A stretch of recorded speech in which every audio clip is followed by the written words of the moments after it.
Yan mga ma'am sir, handa na naman po ulit kami sa bakbakan pag-install ng solar sa Nueva Ecija, my hometown. So ito nga, dito pa lang kitang kita na natin na bifacial ang ating i-install na solar panels doon. At may 5 kWh na battery tayo dyan. At andyan na rin ating control panel, nakafabricate na. Ang tabayanan po natin, mag-stay tuned tayo dito sa video na to para makita po natin paano namin babanatan, paano po namin aatakin ang installation.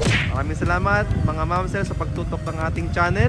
Huwag niyo pong kakalimutan mag-subscribe para sa ating further videos pa. Stay tuned!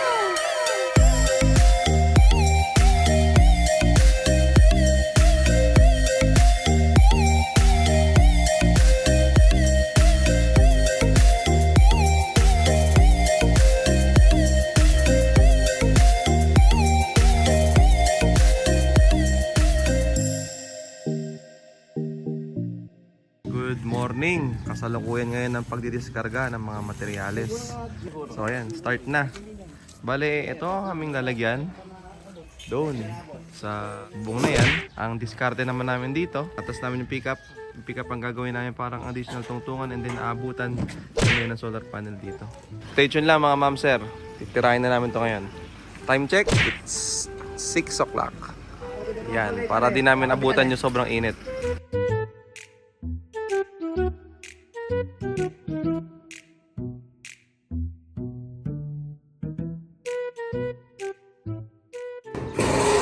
So ayan, kasalukuyan ngayon ang paglalatag ng mga railings. Okay, time check 6:25. Kinakasan na ngayon ng mga railings para sa ganun mailatag ng mga solar panel before 9. Stay tuned tayo mga ma'am sir. A few moments later. Ayan, naikasan na namin ang mga solar panels. Kasalukuyan kami nagkakadkad ngayon ng mga wire. Dahil time check 7:40.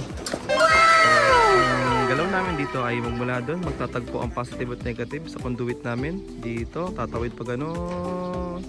And dito, sabay, talon. Baba. So pagkatapos namin dito, hindi mo namin kakabit yung mga MC4. Pura baba na kami magkatrabaho. Stay tuned mga ma'am sir. A few moments later. Time check, 8:15. Tapos na po kami sa solar panels. So, ayan, na-conduit na namin. Tumaloy na pa ganun. Bumaba na. May wire na sa amin sa baba. Ready for termination na sa control panel namin. Pero mamaya pa namin ikakabit ng control panel. So, tinatapos na lang nila ang grounding lug. At ini-strap na lang ni paring Alvin yung aming mga PB cables sa railings. Bawal kasing sumaya dyan sa yero. Nakakana namin. 2 hours and 15 minutes. So not bad. Stay tuned po para sa ating control panel.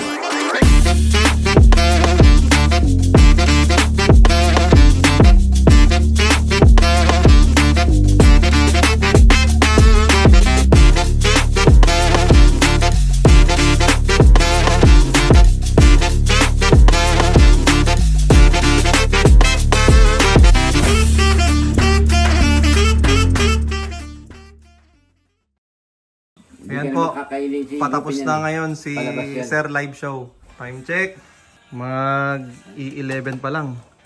Breaking the record kami mga ma'am sir. Dati 8 hours ang fastest namin, ngayon magiging 6 hours na. Or 5 to 6 hours na ako, nalaglag pa.